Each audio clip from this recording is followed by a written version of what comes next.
We are Steve and Jill.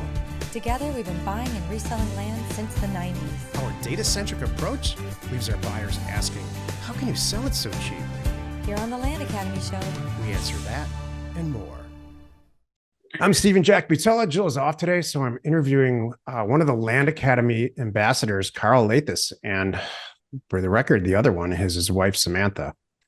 This is the Land Academy Show. This is episode number 1973. Karl, how you doing today? I'm doing great. I feel it's interesting to be in a meeting with just me and you and no supervision. I don't know what's going to happen. Well, good. Speak freely because that's when it's the most fun. Hey, we were speaking earlier today in our regular staff meeting, and you had a deal that you were talking about that seemed really intriguing because we have all these crazy limits that we put on ourselves to do great deals, but this one seems a little bit out of the box and profitable. Well, it's funny you say that because we actually have a couple going on, right? This has been an interesting week. It's just so cool how this business is with the ebbs and the flows of everything, we just pick it up as it comes, and that's the best that we can do. But it's funny because just even this morning, even further on past what we spoke about, we have continually more interesting things that are coming along. But I think what you're referring to is I kind of broke one of my own rules last weekend. So last weekend was actually my birthday, and we spent it up in Michigan, and my grandfather came with me, and we had we have a side-by-side, one of those Polaris side-by-sides. And, I told him that we had purchased a property that wasn't super far. It's probably like 10 miles from where we were staying. And I said, my grandfather, he's getting up there and he wants to still do things. And he's like, let's go over there and see it. And I was like, well, if we're going to see it, I'm going to break one of my rules. I'm going to bring a chainsaw and we're going to make this thing look cool. And so my grandfather's name is also Karl. So me and Papa Karl hopped in the side-by-side and ripped down, we got up first thing in the morning, ripped down the road in it. And it was just cool just driving through the country and just seeing all the beautiful land around us. We got to the property and we started, I was like, all right, let's just start cutting some trees down, just trying to make it look pretty. It's actually on top. The property is situated on top of a hill and there's a lake down the valley, but you couldn't see it because all the trees had been overgrown. So I just started cutting trees down and moving around, and we had a lot of fun with it. I purchased this property. I think it was $6,500 we paid for the property. Yes. And it wasn't, the typical deal that we're looking for. We're not, we're looking for a little bit larger deal. Samantha and I are, but we take what's given to us. And I think that that's important to keep in mind with this land investing, that you always got to take what's given to you. And, we don't make our mailers smaller ever. We want, I think most people in Land Academy saying, I want to buy for 10, sell for 30, buy for 30, sell for 70. And, they have their business model, but we still mail everything. And this one had come across a little smaller than we were looking for. My grandfather and I went out there, we cut up some trees and we just made it look beautiful. I sent it over to our agent. She came over. She took these gorgeous drone shots, and she wanted to list it initially before we cut down the trees and all this kind of stuff. She wanted to list it around the $25,000 mark, which we were okay with. She inevitably listed it for $35,000, and we got several offers on the first day. Wow. And we're just kind of right now going through and just figuring out what our best option is and what's the best deal for us. So. You broke all the rules we set for ourselves, and you're still making money. I love this. Exactly. And it was just fun. I got to spend some time with my grandpa on my birthday, and we did it on my birthday. And that's what I did for my birthday. But and like that's the thing is we always say is like just send more mail, right? We always say just send more mail. Don't go out there cut down trees and work like that when you could just, sit behind a computer and send another piece of mail. Yep. But every once in a while, you just want to hop in the side-by-side with your grandpa and cut down some trees, and it could be worth it too, I guess. I mean, that goes straight to, you're a land person. And so am I, my free time involves land. I just joined a group. I didn't mention this, but I just joined a group. Geez, probably since we got back from this 3 or 4 month RV trip we were on, I got back from the trip and I'm sitting in this big house and Jill and I are like, so what do we do the rest of our lives? Because that was a blast, and now we're kind of bored. So I went on Facebook and joined a dual sport, dual sport Arizona dual sport group about people that have motorcycles, that on and off road motorcycles, and immediately jumped into what I realize now is a bunch of people like me that are bored, and a bunch of guys that are, I think they seem retired because they can do anything anytime they want, which is great for me. And so now I'm doing it. It involves land, is my point. It's all everything I do surrounds that. So, and every time I get out there, I'm like, I don't want to leave.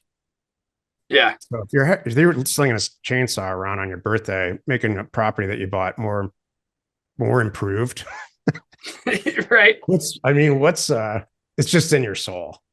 And that's really, because that's exactly what it boils down to. That wasn't a work thing for me. That wasn't a thing that I had to do. It was just, like you said, it's in my soul. I think about it 24/7, whether or not we're, actively at a piece of property, or if I'm on a computer, I can tell you I have 2 monitors right now. One of them's open to Zillow.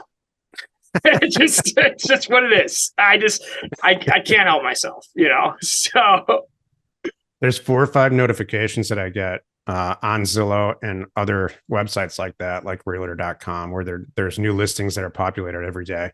Yeah. And there's 4 or 5 markets that I've identified, not necessarily as markets to make money, because that we have a system for that. That's the whole Land Academy system's all about. Yeah. You have Samantha for that. But me personally, where I want to buy land, or maybe small houses, rural houses, and that's my whole first hour of my workday. Every single day is getting the notifications from those markets. One's in northern Michigan. There's a couple in Wyoming and a few in Colorado and Arizona. And that I just love sifting through those listings. I'm not, I've never pulled the trigger on one, but what it does is it identifies a place for me to send mail for personal use property.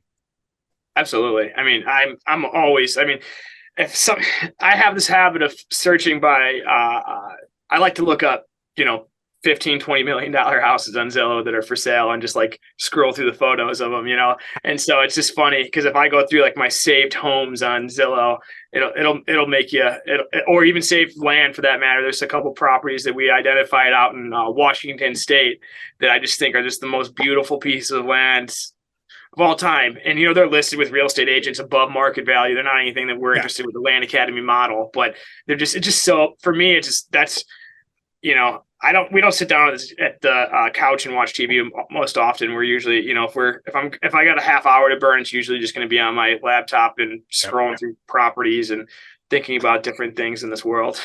I got to tell you, my profile is totally the opposite. I want 10 plus acres.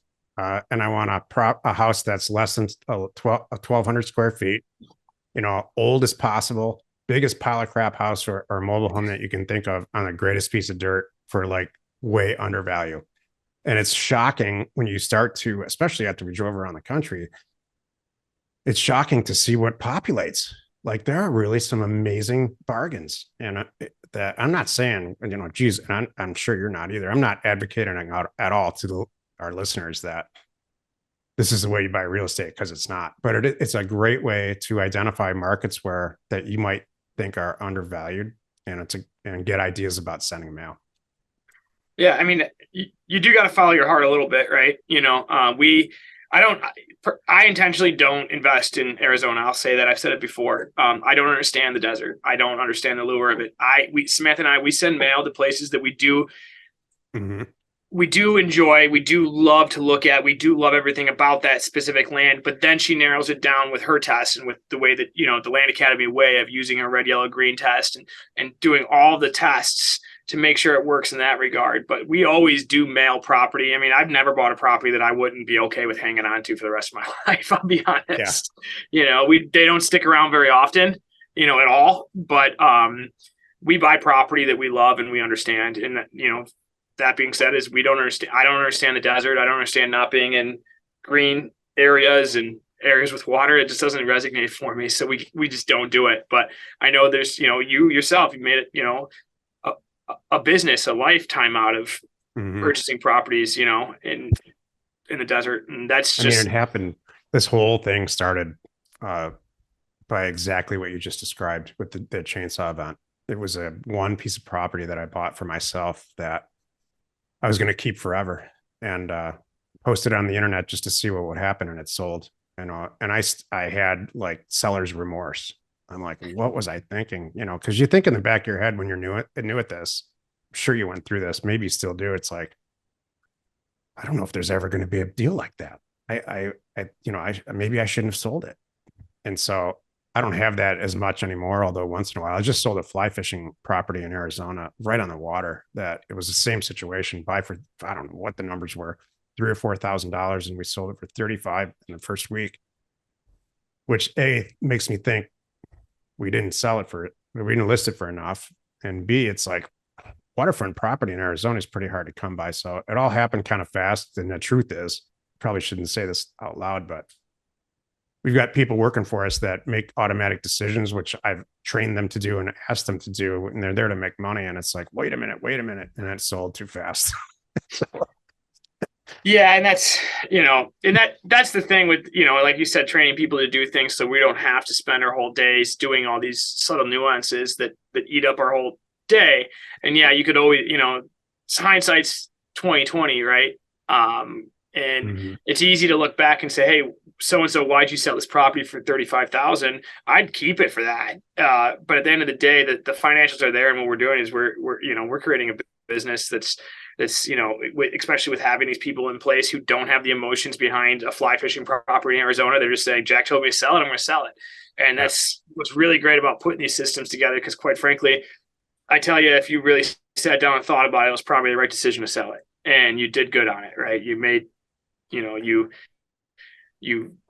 4 or 5x your money or more. No, more than that. Oh, yeah. So I got a few questions for you. What's it like to be a Land Academy ambassador? This is the first time we've ever done this. You and Samantha, your wife Samantha, are the two first and probably potentially only ambassadors. What's that like? We're capitalizing. We're dominating the market of ambassadors. There's just too many of us. No, you know what? Honestly, I guess we haven't ever really spoke about this. Samantha and I are very honored to when you and Jill approached us to be the Land Academy ambassadors. Quite frankly, it's been a blast. We've been able to reach out and speak and really be involved with the community at such a great level. Not a lot of people get to speak with the members as often as we do. We get to be a part of things like Career Path that's coming up. We're on Office Hours Pro. We're on, all these calls with you. And I don't have to preach it to you, but I mean, there are some amazing members in this group. Mm-hmm. I mean, every person we end up on these phone calls with, we were just on a couple of calls, some members who were signing up for Career Path. And it just never ceases to amaze me the level of successful, intelligent people that are here.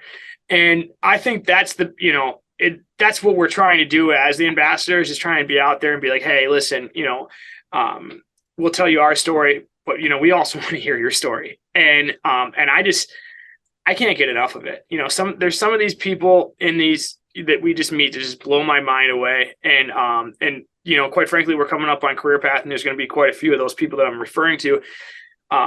Career Path starts next week, and I'm just excited. I'm excited to get to know everyone a little bit more. I'm excited to hear their stories. I'm excited to learn from them. I know they're excited to learn from you and excited to learn from us. And I think that is by far in every way the best part about being the Land Academy ambassadors, is that just getting to know everyone.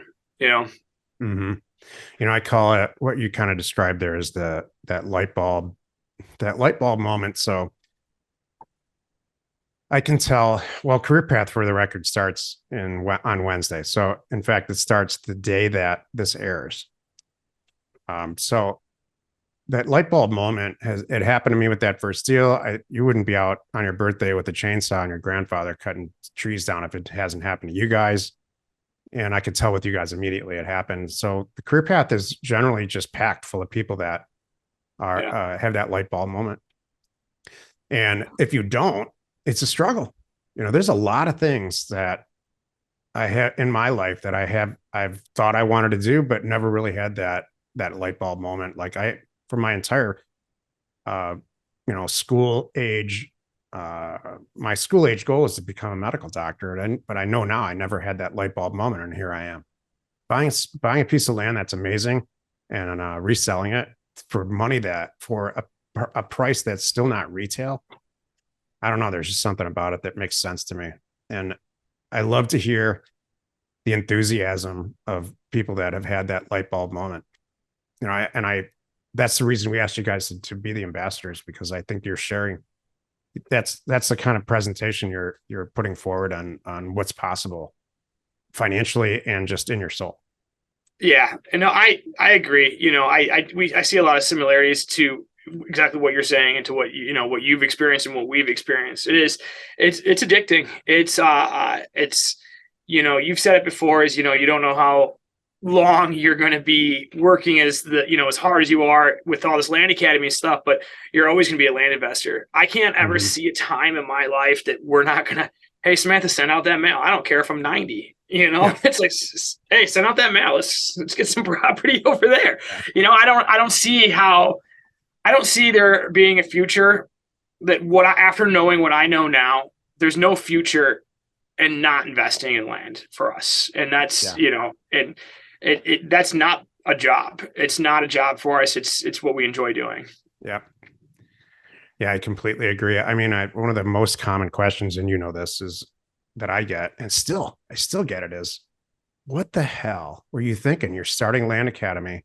You're creating competitors for yourself. You got all these people sending all this mail all over the place. What were you thinking? And, I can't not share this. And this now after being in Land Academy now for what? How long have you been around in this? 1 or 2 years? We're coming up on 2 years. Just about 2 years now. We're coming up on.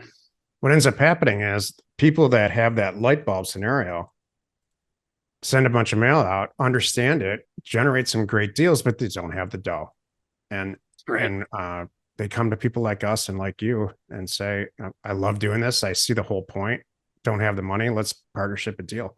So what ends up happening is we do way more deals now than we've ever done, and make more money than we ever have. So, I don't see it. I'm answering that question for everybody who's listening, because that's the real reason we're here, is to create partners for ourselves, not competitors. Absolutely. And, it's better together, right? It's better together always. And I see Samantha does a lot of our deal funding.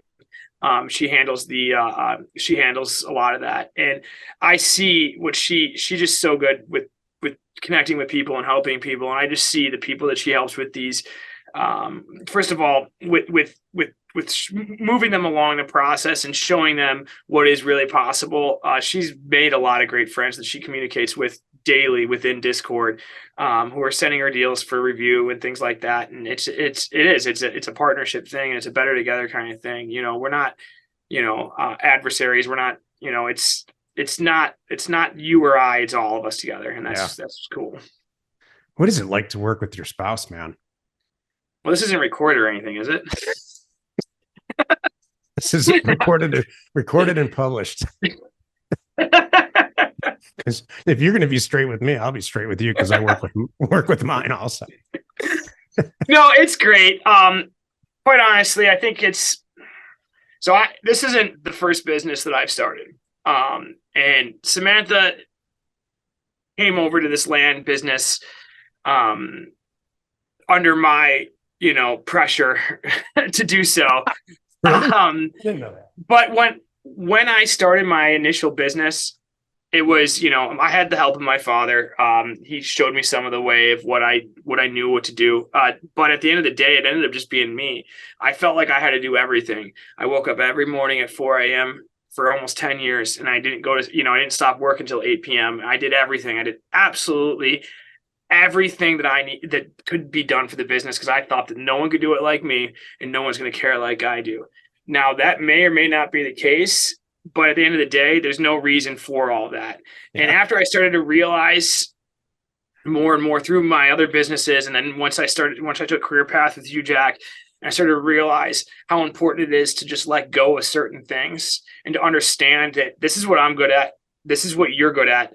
Whether or not it's your spouse or just your business partner or somebody you've hired, you can't waste your time worrying about the things that the other people are worried about. You know, once you guys are all on the same page, Samantha and I are on the same page when it comes to so much. We talk, you know, she's my life partner. She's my, you know, business partner and my life partner. And you have to have a level of trust between each other, and you have to trust the fact that, you know, she's going to do what she's going to do. And she has to trust the fact that I'm going to do what I'm going to do. And we stay out of each other's lanes. I know what she likes and what she doesn't like, and she knows what I like and what I don't like. And yeah, we do butt heads at times, but most of the time it's just, you know, it's a straight line of, hey, listen, I hear that you don't want to do this. This is my reasoning, but this is my lane. And she'll back away, and as will I. And that, you know, I always want her opinion, and I always want to hear, you know, she's 1,000 times smarter than I do. So of course I want to hear what she has to say. But at the end of the day, you know, you have to respect each other's lanes and respect each other enough. And you have to learn to delegate. And then once you delegate, you don't need to, especially when it comes to your life partner and your business partner, even, you know, you can't micromanaging is not a thing that you can do to the women in your life when it comes to business or in anything, you know. Delegating and micromanaging are concepts that don't apply to working with your spouse. Right.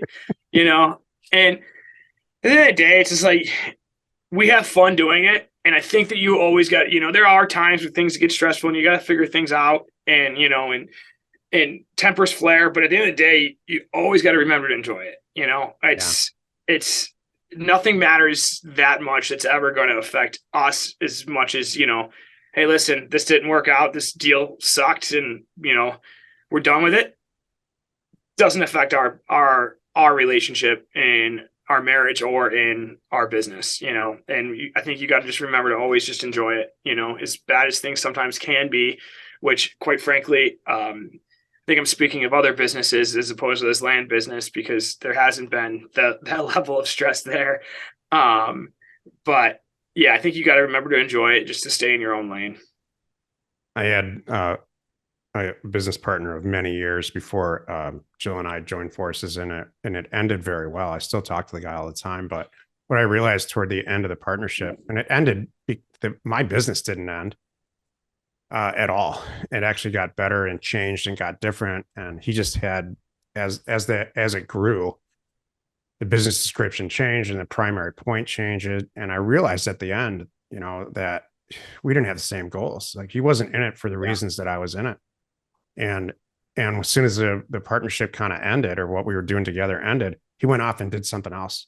You know, that he never had that light bulb moment. He was a developer, a computer programmer by trade, and was incredibly useful at managing staff and the back end computer. And this was all during a time when the internet was kind of growing up. This is from like 2003 to maybe 2009. It experienced massive growth in our land business. This is long before Land Academy. But I did realize at the end, especially because he just didn't go on to buy and sell land. I mean, we were printing money like we are now, but he just didn't care enough about it to continue. So you got to have that light bulb moment. The reason Jill and I do so well together is that we have the same super long-term goals, like as far out as you can see. We want the same thing, and how we go about it is very different. And so if you're going to, you and your spouse, if you're going to explain to your spouse how and why we're all here and what the point is, you're already lost. You just need to know. Everybody needs to wake up saying, yeah, we've got that same goal. And because we're going at it so different, the second part and final part of this is you got to have a mechanism, or at least we do, where you can almost daily implement it, so you can just stay the hell out of each other's hair, because it's just a disaster. In the history of ever, I have never heard of a company who's got co-CEOs and ever been successful. There's no such thing. So what we've done countless times, and we still do it when there's any type of conflict, take out a freaking pad of paper, draw a line down the middle. This is what you do, and you're great at it. This is what I do, and you're great at it. So where's this conflict coming, and who's going to address it? And we figure it out together without emotion. Hopefully, not always, but hopefully. Certainly not after a couple of scotches does this ever go on. And you say, tomorrow morning, I'm going to deal with this, and the other person says, yep, I think that's how it should go. Does it go that way every single time? Absolutely not. But I'll tell you what goes on in our world that in the end, at the bitter end, did we lose any money? Are we losing any money? Are there cash flow issues? Are we blaming each other for stuff? No. And that, when you remove the pressure of cash flow or lack of cash flow, I think you can get over a lot of stuff. Then it just becomes like personality BS. Absolutely. I mean, that's the thing is, financial worries change everything, right? And that's why I said, alluded to the fact that, there hasn't been much stress in this land business because we've never lost money on a deal. Not even close. We've never even done a double your money deal. Yeah. It's been above that at all times. And I think that just takes such a level of stress away from a business. The first handful of years I had my construction company, we didn't have anything. I worried about what it cost to pay for a new extension cord so my guys could work, and that's not the case with land. From day one, I mean, we bought our first property while we were in career path with you, and sold it for I think it was, we bought for 45 and sold for 165. That's blew my mind after being in, a construction world for 10 years. And how hard I had to work to even afford extension cords or to afford, put new tires on the work vans. And it's just like, wow. So I think that takes a level of stress away from atmosphere. Financial worries, that will change you. That'll change your relationship. That's for sure. The flip side, absolutely, totally agree. And I've been through that twice in my life, and both times I came out of it a much better decision maker and just a generally better person. Because if you've never gone through that, I've never met anybody who hasn't really gone through any type of serious financial hardship, because it's either going to make you a better person or you're just going to be stuck working in a crappy job the rest of your life. One of those two things are going to happen, and you have the choice to make it whatever you want. But I went through. Fortunately, Jill and I went through it separately. And so when we got together, we both came together with different, but the same kind of meaning of just horrific financial stories. So I think that's, for me, that I think it's imperative to have to go through, can we afford this extension cord? I like that. Yeah. And the answer is no. Of course you can't afford it, but you need it. But you need it. Yeah, absolutely. So it wouldn't have come up if you could afford it. You just bought it. Yeah. And I think another thing about working with Samantha spent, since she's graduated college, she got her CPA. She spent, the last 10 years in an office working for somebody, making, a salary wage. And it wasn't a bad wage or anything, but, to step away from being in an office and working at W-2 for 10 years and to step into an office where this is her business, where she's in control of everything. She doesn't have to answer to anybody, especially me. It changes a lot too.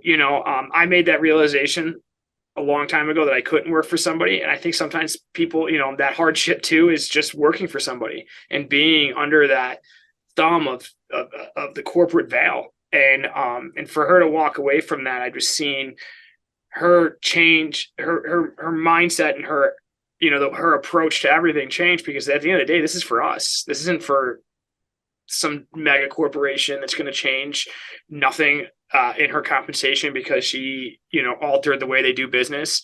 That's not what's going to happen. We're doing everything for us. And so that's, we keep that in mind. This is for, I could turn off our land business and turn off all the lights and just walk away.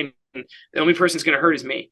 And we could get up and we can work and we can do things and have some fun and send out mail and do some good for some people and feel good about ourselves. And that's really what we're doing,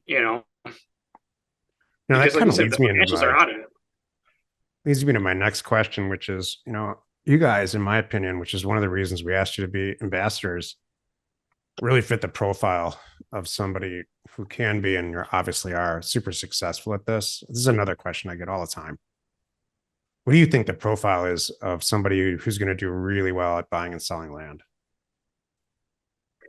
You know, in our calls earlier this week, we were talking to a couple members who were joining up for Career Path, and they just wanted to ask us some questions. And we just, I spoke to a guy.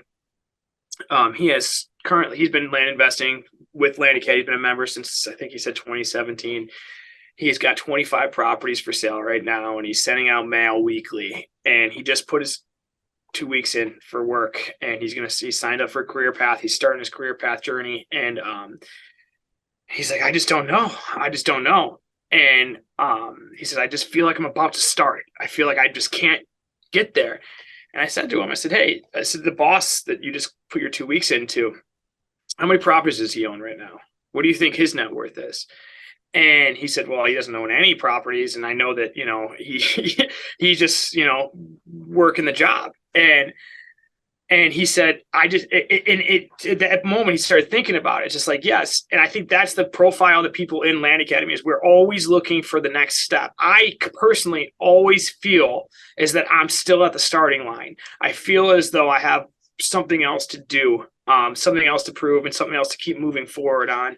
And that was the conversation we ended up having, was like, yeah, you may have 25 properties in your pipeline, but you still want to keep doing this. You're leaving your job to double, to triple, to 10x that. I think that's the profile of a lot of people that I've met in this is, hey, I want to continue to move forward. I want to continue to grow. I want to continue to help myself. And I want, when I work hard, I want me to be the one who's rewarded for it, not some corporate entity. And that's a lot of the people that I meet here. A lot of people who are really smart, successful business owners who had to struggle to pay for extension cords for 10 years and realizing that, hey, I can just send out some mail and really watch my money grow, as opposed to waking up every morning at 4 a.m. and working till 8 p.m. Because, I've been there, and that was tough. I enjoyed it. I would never, take away from that. I definitely, would do it again if I had to. I just don't have to. And I think I meet a lot of those kind of people who've had these great businesses, successful businesses. They know how to run businesses. They just they just feel like they're still at the starting line. I met a member not long ago. He owns a publishing company, very successful publishing company. And he just feels like he's at the starting line still. He's been doing deals. He did over 100 deals in this one specific county, and he still feels like he's at the starting line. And it's just like, those are the kind of people that I love to see. Those are the kind of people who I feel like are going to innovate, and they're going to smash it. And those are the kind of people I see coming through Career Path, the people I've met through the advanced member calls and the Land Academy Pro calls. All those people are great. That's back to the original thing. That's the great part about being the Land Academy ambassadors for Samantha and I, is we're privy to some of the most successful people I've ever met in my entire life. Yeah, I think that there's some basic traits for successful people, land investors or not, that just constantly prevail. Everybody I've met, most of my friends from high school ended up being very successful financially, and recently just met with them all, and I haven't seen a lot of them for 20 years or even spoken with them in any way. And everybody, all of us, had this air of, and I hesitate to say this because I'm not sure it's that accurate, this air of, it's just not going as well as I think it could go. And the fact is, we're all pretty much doing incredibly way, way better than our parents ever did. And I just think that, let's call it this, I constantly am trying to improve. I'm never going to sit around and say, I think I did really well at that. I think I smashed it and it's over. And I'm going to pat myself on the back for it. That's not how I'm wired. That's again, taps into one of the reasons we started Land Academy, because that's another extension of being successful at sharing this and helping other people get deals done.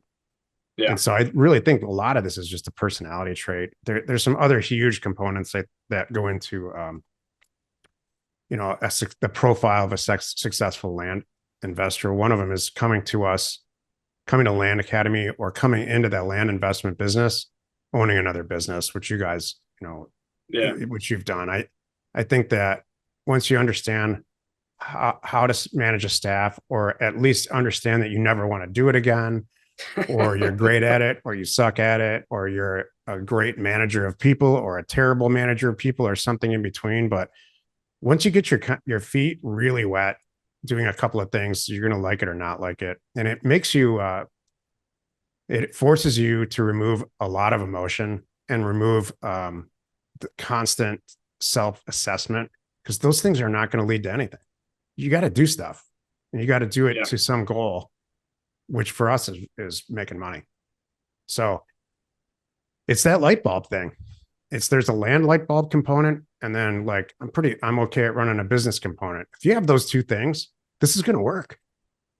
Neither are rocket science either, like it really isn't, I feel as though I'm pretty successful at this. I know that Samantha is 1,000 times smarter than me, and I could tell you, we could both independently, I don't ever want to do it, but independently, we could both run a land business successfully. Yeah. And it doesn't take a rocket scientist to do this. It just takes passion, and it takes, understanding of how business works, and how to manage, and how to be, an intelligent business owner. Yep. Well, I'm glad you're with us, man. I'm glad to do a podcast with you. We've spoken a million times, but the ladies aren't here, and it's fun. Yeah. Oh yeah. This is like, yeah. Karl, it's great having you. I know as far as career path goes, listeners, we always have 1 or 2 spots left at the end. This airs on Wednesday, and this time we are holding the class, a mirror image of classes on Wednesday and Saturday to accommodate everyone's schedule. So if you're super interested in joining and getting in for the next couple of days, jumping in, let us know at support@landacademy.com. We'll get you on the phone with Joe, see if you're a logical fit and candidate for the group, and see what happens. Karl, I can't thank you enough. It's great speaking with you. Thanks for having me. Talk to you soon. I see you. We hope you found our content valuable, and we appreciate your support. If you have not already, please check out our channel and hit the subscribe button. And your comments and suggestions help us to create the content you're here for. Hitting the like button helps to support our channel's algorithm and gauge your interest for future shows.